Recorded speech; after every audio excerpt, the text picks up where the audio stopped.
This is Rene Enriquez.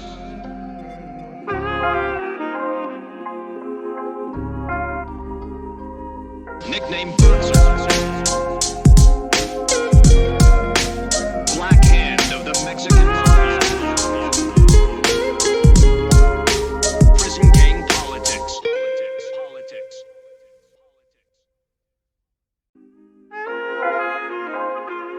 This is Rene Enriquez.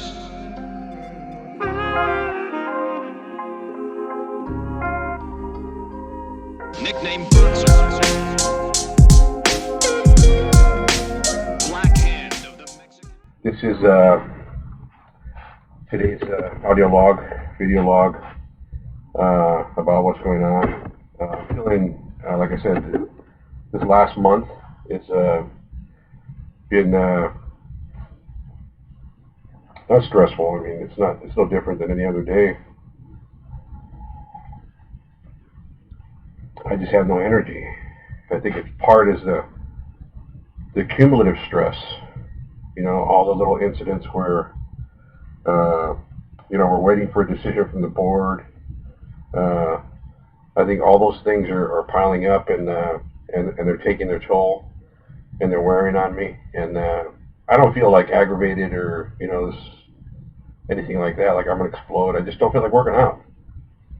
And I usually work out and walk every day, or at least 4 or 5 times a week. And if I don't work out, I walk. I make it a point to get up and, I'm not sedentary every day. Because, I mean, sitting like this for 12 hours and then going to sleep and then waking up and sitting down for another 12 hours and then going to sleep, that's crazy.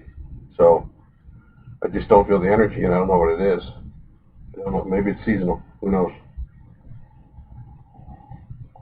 But today I have no work. My work is all caught up. I mean, I'm ready for 2 trials. There's 2 trials of the grand jury. There's a grand jury in Los Angeles, and there's a gang case, 186.22, which is the STEP Act. It's this enhancement thing where gang members, if they do something for the benefit of, at the direction of, or in association with the gang, they get enhanced. And some of those crimes committed, there's like 32 crimes. Robbery, extortion, witness intimidation, drug dealing, firearms trafficking, things like that. If they're for the gang, you get life sentence. So there's a case where this girl was acting in the capacity of a secretary, and her boyfriend had a gun for her, and they want me to go in. They want me to analyze or testify as to whether my opinion is whether it's done in the benefit of the gang. Well, I have to hear the circumstances first. I've heard a thumbnail, but I got to see, what leads them to believe that. I'm not just going to testify, oh yeah, it's for the benefit of, or I don't want to do that. I don't want to get into that. I want my testimony to be, what I want it to be true. Not that, it's never been anything but I want it to have integrity. I want my testimony to be beyond reproach, so that they know that when I testify, it's not only for the benefit of the prosecution, but it's for the benefit of the defendant. And I think most importantly, the defendant needs somebody there who's unbiased and objective. So when I look at something, I look at it with the first objective of being, this is not nefarious, it's not criminal. I'm trying to disprove. That's my first bar. My first objective is not to go in and say, well, I'm going to find encrypted communications. I'm going to find that this has to do with gang activity. No, it's completely opposite. It's completely opposite. My whole objective, and I think that's what keeps me so fresh and so unbiased, is that I go in and say, look, I'm going in with the belief that this has nothing to do with the defendant participating in criminal activity. In fact, it's my belief that most investigators should look at it that way. You have a better view of it when you hear something then, because if you go in tainted or jaded, then you're already predisposed to make a decision that could lead to a mistake. And come on, this is a life sentence we're talking about with some of these cases, and the last thing you want is to give somebody a life sentence who doesn't deserve it. I mean, I know what a life sentence is. I know what 3 life sentences are. So I don't want to receive one unjustifiably, nor do I want anybody to receive a life sentence unjustifiably. So I want to make sure that it's accurate, it's right, you know. And I think that's what defense attorneys have such a hard time with me. They struggle with the fact, oh, look, I'm a mobster. What they have is my criminal history, and they try to impeach me on the stand. They try to bring transcripts in from all these different trials I've testified in, and say, well, you know, on the 33rd of Neverwhere, you testified that the sky was gray.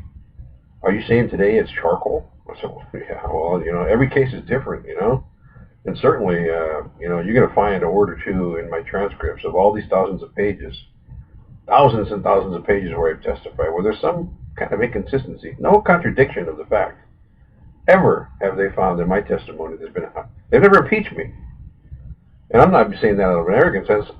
It's because my testimony is true, and it's based on some simple facts, historic things that never change. So they really only have my criminal history to attack me with, and they do. They pound me on it, and that I get paid, you know, that I do books, and you know, and I can't understand that. I tell sometimes my response is, you know, sir, with all due respect, I mean, you condemn my criminal behavior and how I made money then as a criminal, but now that I'm a pro-social citizen, I'm still a prisoner, I have a job, and I get paid and pay taxes. You condemn that too. So it's kind of like criminal defense attorneys use every sleazeball trick in the world. But I've met some good ones. I mean, there's some good ones that are ethical and moral, and they have an obligation to their client, and I understand that, and they're doing their jobs. That's what they're doing. They're doing their jobs.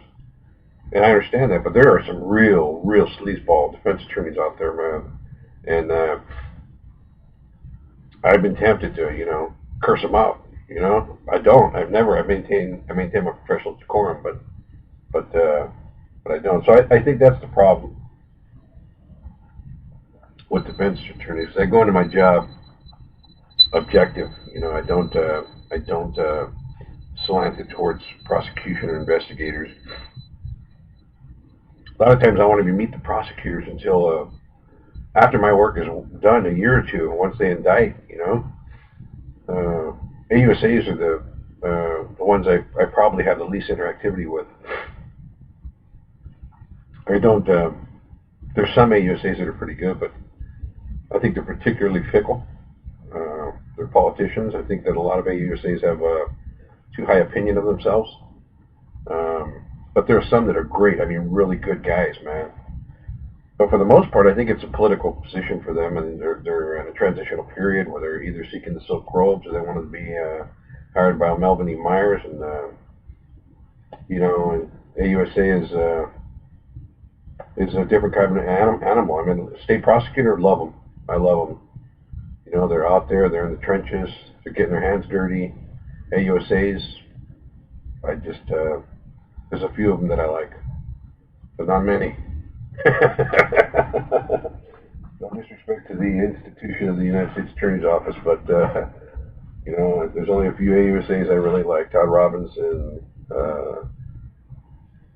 Mac Jenkins, Rob Vallesa, Bob Dugdale. I even liked him, and he's a politician, and I liked him. And Jennifer Williams, I liked her.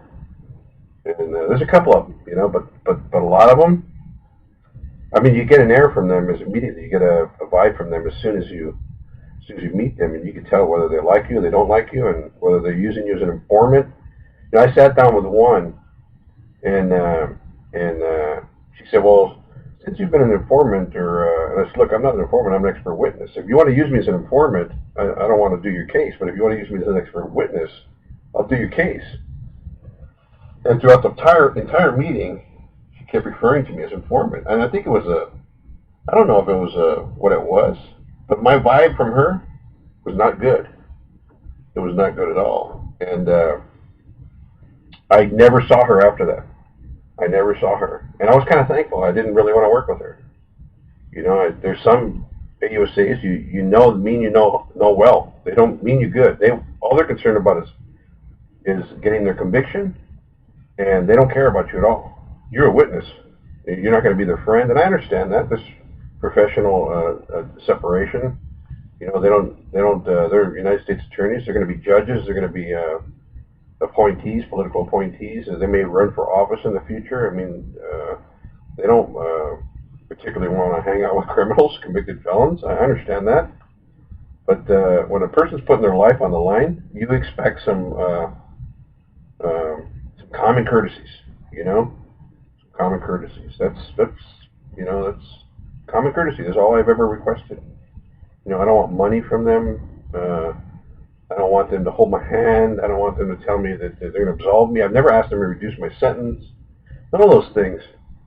And you expect if you're going to get killed, what they want you to do is literally get killed, potentially get killed for testifying in their case. Then they can't even treat you with courtesy. I'd rather not deal with those kind of people, honestly.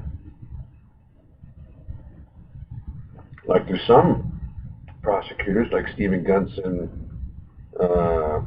Marissa Matson, Marty Bean, Larry Drager, Joey Esposito, Lowell Anger, all these guys in the hardcore gang division, the organized crime division, Joanne Roth out of Ventura, Eric Peterson out of Orange County. All the previous ones I mentioned were LA County.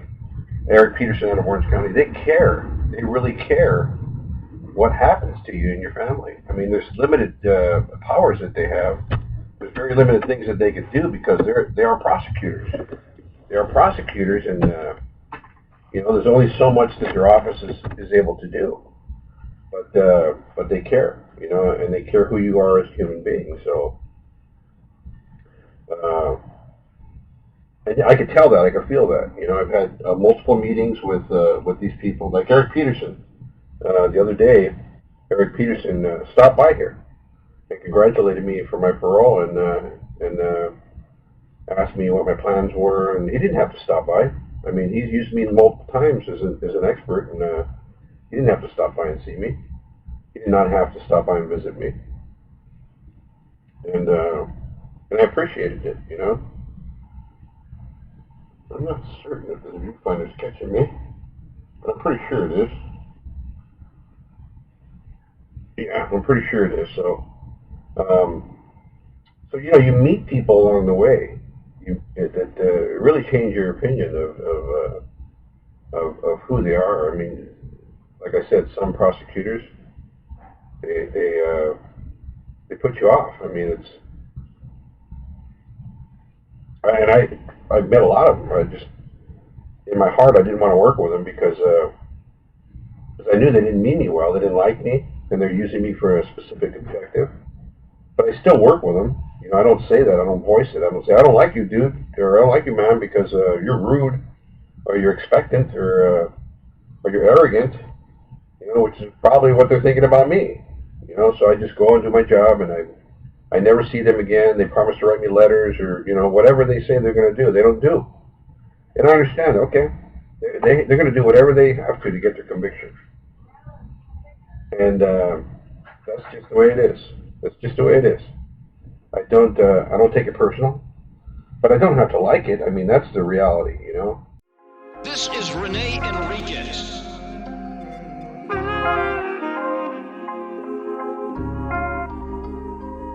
Nickname Boots.